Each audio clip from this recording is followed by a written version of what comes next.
പാകിസ്ഥാന്റെ പ്രകോപനം ഉണ്ടാകുകയാണ്. ജമ്മു കാശ്മീരിൽ ഡ്രോൺ ആക്രമണം നടത്തിയിരിക്കുന്നു. പാകിസ്ഥാൻ ജമ്മുവിന്റെ നഗരപ്രദേശങ്ങളിലാണ് ഡ്രോൺ ആക്രമണം ഉണ്ടായത്. 11 ഡ്രോണുകൾ സൈന്യം തകർത്തതായാണ് ഇപ്പോൾ വരുന്ന വിവരം. അതിനിടയിൽ ശ്രീനഗറിൽ വിമാനത്താവളത്തിന് സമീപം സ്ഫോടനങ്ങൾ ഉണ്ടായതായുള്ള റിപ്പോർട്ടുകൾ കൂടി വരുന്നുണ്ട്.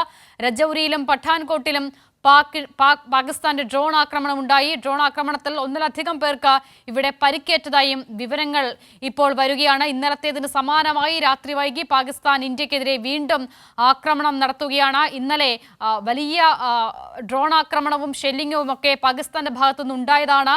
അതിനൊക്കെയും നിർവീര്യമാക്കാൻ ഇന്ത്യക്ക് കഴിഞ്ഞിരുന്നു. കൃത്യമായ മറുപടി നൽകാനും ഇന്ത്യക്ക് കഴിഞ്ഞിരുന്നു. ഇന്നിപ്പോൾ ഏകദേശം അതേ സമയത്ത് വീണ്ടും പാകിസ്ഥാന്റെ ഡ്രോൺ ആക്രമണം ഇന്ത്യയുടെ വിവിധ മേഖലകൾ കേന്ദ്രീകരിച്ചുണ്ടാകുന്നു എന്നുള്ളതാണ്. പക്ഷേ ഇന്നലത്തേതിന് സമാനമായി ഡ്രോണുകളൊക്കെയും തന്നെ ലക്ഷ്യസ്ഥാനത്തെത്തുന്നതിന് മുൻപ് അതിനെ തകർക്കാൻ നിർവീര്യമാക്കാൻ ഇന്ത്യൻ സേനയ്ക്കായിട്ടുണ്ട് എന്നുള്ളത് കൂടിയാണ് ഏറ്റവും പ്രധാനപ്പെട്ട കാര്യം. പക്ഷേ ജമ്മുവിന്റെ ശ്രീനഗറിലെ വിമാനത്താവളം കേന്ദ്രീകരിച്ചപ്പോൾ ഒരു സ്ഫോടനം നടന്നതായുള്ള വിവരങ്ങൾ വരുന്നുണ്ട്. ഇത് ഡ്രോൺ പതിച്ച ശേഷമാണോ അല്ലെങ്കിൽ അത് എങ്ങനെയാണ് എന്നുള്ള വിവരത്തിലേക്ക് ഇനി എത്തേണ്ടിയിരിക്കുന്നു. അതിൽ കൃത്യമായ ഒരു വ്യക്തത വന്നിട്ടില്ല. ചില മേഖലകളിൽ മാത്രം ഡ്രോൺ ആക്രമണത്തിൽ ചില പ്രദേശവാസികൾക്കൊക്കെ പരിക്കേറ്റതായുള്ള ആശങ്കപ്പെടേണ്ട സാഹചര്യമില്ല എന്നുള്ളതും ചെറിയ പരിക്കേറ്റതായുള്ള വിവരങ്ങൾ കൂടി വരുന്നുണ്ട്. ഒപ്പം തന്നെ ഇവരെയൊക്കെ ബങ്കറുകളിലേക്ക് മാറ്റുന്ന സാഹചര്യം കൂടിയാണ്. അബ്ദുൾ റഷീദ് വീണ്ടും ചേരുകയാണ്. അബ്ദുൾ റഷീദ്, ഈ ശ്രീനഗറിലെ സ്ഫോടനവുമായി ബന്ധപ്പെട്ട് മറ്റെന്തെങ്കിലും വിവരങ്ങൾ ഇപ്പോൾ ലഭ്യമാകുന്നുണ്ടോ? ഏറ്റവും ഒടുവിലായി കൂട്ടിച്ചേർക്കാൻ കഴിയുന്നത് എന്തൊക്കെയാണ്? അശത, തീർച്ചയായും ജമ്മു കാശ്മീരിലെ ശ്രീനഗർ വിമാനത്താവളത്തിന് സമീപമാണ് സ്ഫോടനം ഉണ്ടായിരിക്കുന്നത്. എന്നാൽ ഈ സ്ഫോടനത്തിൻ്റെ ഒരു കൃത്യമായിട്ടുള്ള ഒരു വിവരം ഇതുവരെ നമുക്ക് ലഭ്യമായിട്ടില്ല. അതേസമയം ബാരാമുള്ളയിലെ ഹാജി നഗർ എന്ന് പറയുന്ന മേഖലയിലും ഇപ്പോൾ സ്ഫോടനം ഉണ്ടായിട്ടുണ്ട്. ഇവിടെയും നിരവധിയായിട്ടുള്ള ആളുകൾക്ക് പരിക്ക് പറ്റിയിട്ടുണ്ട് എന്നതുമായി ബന്ധപ്പെട്ട വിവരങ്ങളും വരികയാണ്. ഇത്തരത്തിൽ ജനവാസ കേന്ദ്രങ്ങൾ കേന്ദ്രീകരിച്ചുകൊണ്ട് ഒരു ഇടപെടൽ അല്ലെങ്കിൽ ഒരു ആക്രമണം പാകിസ്ഥാന്റെ ഭാഗത്തും ഉണ്ടാകുന്നു എന്നുള്ളതാണ് ഏറെ ദുഃഖകരമായി അല്ലെങ്കിൽ ഏറെ നിർണായകരമായി നമുക്ക് വിലയിരുത്താനാകുന്നത്. കാരണം നേരത്തെ വിവിധ മേഖലകളിലേക്ക് പാകിസ്ഥാന്റെ ഭാഗത്തു നിന്നും ഷെല്ലാക്രമണം അടക്കം ഉണ്ടാകുമെങ്കിൽ പോലും അതിനെ ചെറുത്തു നിൽക്കാൻ ഇന്ത്യക്ക് ആയിട്ടുണ്ട്. ഇപ്പോൾ ചില മേഖലകളിൽ, അതായത് ഫിറോസ്പൂർ, അതോടൊപ്പം ജമ്മു കാശ്മീരിൻ്റെ ശ്രീനഗറിന് അടുത്തുള്ള മേഖലകൾ ഒക്കെ തന്നെയും, അതേപോലെ ബാരാമുള്ളയിൽ നേരത്തെ സൂചിപ്പിച്ച പോലെ ഹാജി മേഖലയിലൊക്കെ തന്നെയും ഇപ്പോൾ ചെറിയ രീതിയിലുള്ള സ്ഫോടനങ്ങൾ ഉണ്ടായിട്ടുണ്ട് എന്നുള്ളതാണ് ജമ്മു കാശ്മീർ പോലീസ് വ്യക്തമാക്കുന്നത്. അതേസമയം ഏതെങ്കിലും തരത്തിലൊരു ആളപായം ഉണ്ടാവുന്നതുമായി ബന്ധപ്പെട്ട റിപ്പോർട്ടുകൾ ഇതുവരെ ജമ്മു കാശ്മീർ പോലീസോ അല്ലെങ്കിൽ ജമ്മു കാശ്മീർ പോലീസ് സ്ഥിരീകരിക്കുന്നുണ്ടല്ലേ?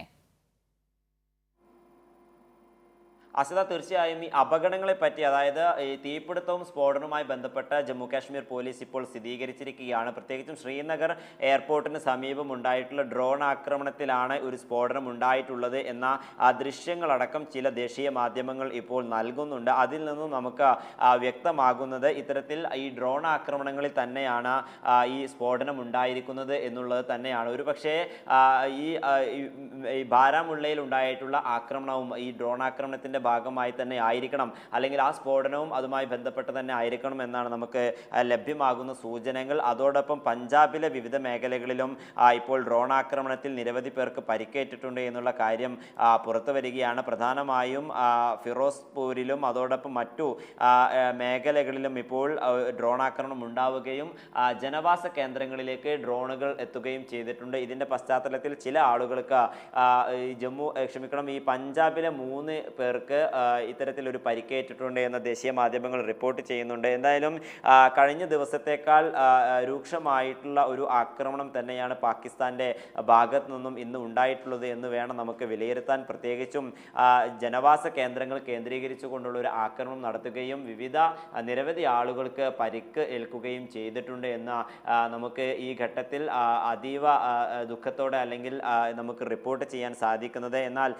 മരണവുമായി ബന്ധപ്പെട്ടോ അല്ലെങ്കിൽ എത്തരത്തിലാണ് ഈ അപകടത്തിൻ്റെ ഒരു വ്യാപ്തി എന്നുള്ളത് നമുക്ക് ഇതുവരെയും വ്യക്തമായിട്ടില്ല. എന്തായാലും സൈന്യത്തിൻ്റെ അതോടൊപ്പം പോലീസിൻ്റെയും ഫയർഫോഴ്സിൻ്റെയും വിഭാഗങ്ങൾ കൃത്യമായിട്ടുള്ള ഇടപെടലുകൾ നടത്തിയിട്ടുണ്ട്. സുരക്ഷയുടെ ഭാഗമായി സ്ഫോടനങ്ങൾ ഉണ്ടായിട്ടുള്ള മേഖലയിൽ നിന്നും ആളുകളെ സുരക്ഷാ കേന്ദ്രങ്ങളിലേക്ക് മാറ്റുകയും ചെയ്തിട്ടുണ്ട്.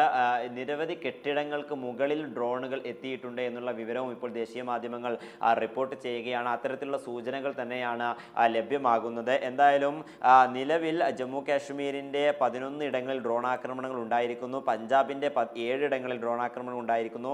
ഹിമാചൽ പ്രദേശിൻ്റെ അതിർത്തി മേഖലയായിട്ടുള്ള പത്താൻകോട്ടിലും ഡ്രോൺ ആക്രമണം ഉണ്ടായിരിക്കുന്നു എന്നുള്ളതാണ് ഏറെ നിർണായകമായിട്ട് നമുക്ക് വിലയിരുത്താനാകുന്നത്. ഫിറോസ്പൂരിൽ ഇപ്പോൾ അപകടം പറ്റിയവരുടെ എണ്ണം കൂടുന്ന അല്ലെങ്കിൽ ഉയരുന്ന ഒരു സാഹചര്യമുണ്ട്. നേരത്തെ 3 പേർക്ക് അപകടം പറ്റിയെന്നായിരുന്നു റിപ്പോർട്ട് ചെയ്തിരുന്നത്. ഇപ്പോൾ പ്രാദേശിക മാധ്യമങ്ങൾ റിപ്പോർട്ട് ചെയ്യുന്നത് 5 പേർക്ക് പരിക്കേറ്റിട്ടുണ്ട് എന്നുള്ളതാണ്.